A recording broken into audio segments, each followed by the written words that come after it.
White show. Which one, old man, that ain't got to shake your head? Get that side check, put it in pockets like it's back. Going downtown. Hello guys, happy Easter. Hopefully I release this on Easter and not sound retarded when I do this. Anyway, sorry about being kind of behind on a lot of reviews, a lot of life changes. Don't worry, all good ones. So I've been really busy though.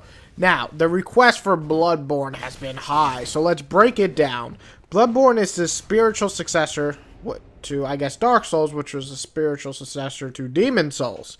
It brings a lot more of this kind of quicker and more brutal combat mixed with the very Lovecraft atmosphere. So doing that, does it make it actually better than the Souls game, or it's kind of more of a step back? We're going to find out right now. Which one, old man, that ain't got to shake your head? Get that side check, put it in pockets like it's back. Going downtown. The atmosphere, graphics, and sound effect in this game are all fucking amazing. It really brings the title to life as its own.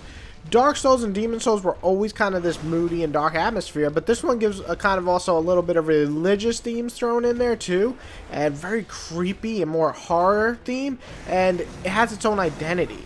It's really great stuff to look at, but the sound effects kind of, for me, boost it up even more, and the voice acting is pretty good too, but it's the sound effects that just make this game so damn haunting and in a good way.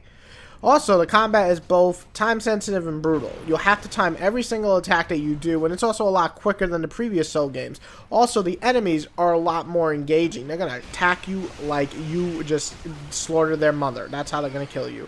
So, it definitely takes a bit of the old Souls games, but it has this new mix with the combat. The best thing I can say also about the combat is that each weapon that you use has two different uses, as like there's a weapon where it's a sword becomes a hammer as well, and then there's an axe that becomes a big ass axe, or it can become a scythe type of thing, or just use it as an axe. So it makes it for really fun situations, and each enemy is kind of weak to certain things, so I really love that. And I also love the gun in this game. It's another added feature that was really cool.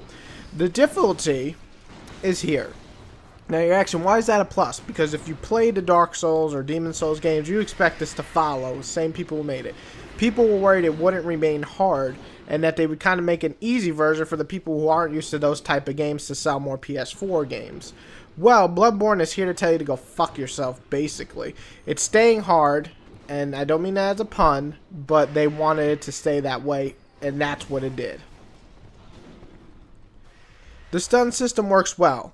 Monsters and creatures, they'll have this certain opening when they're attacking you in their rhythm. You hit them or shoot them at that point, you stun them, and you can either finish them or do this like mega fuck you attack and just like stick your sword right through your stomach. Either way, it's really fun to pull off, and it actually makes the combat even more on the edge of your seat, because if you mess up, they're going to kick your ass. The bad are two things that come to mind. The load times suck.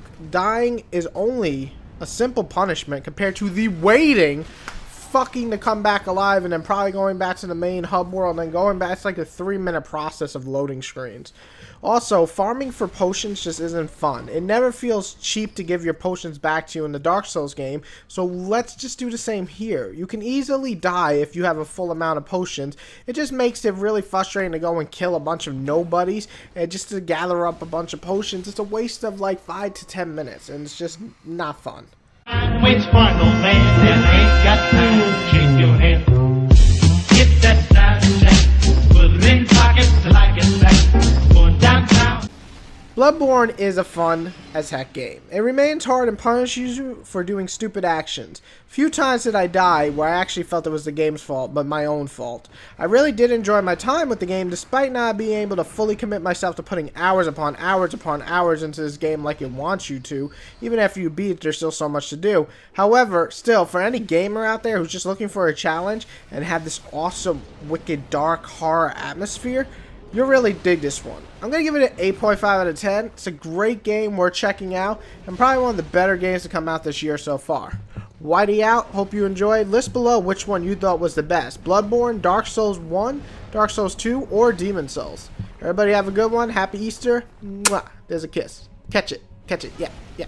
Did you catch it? Good.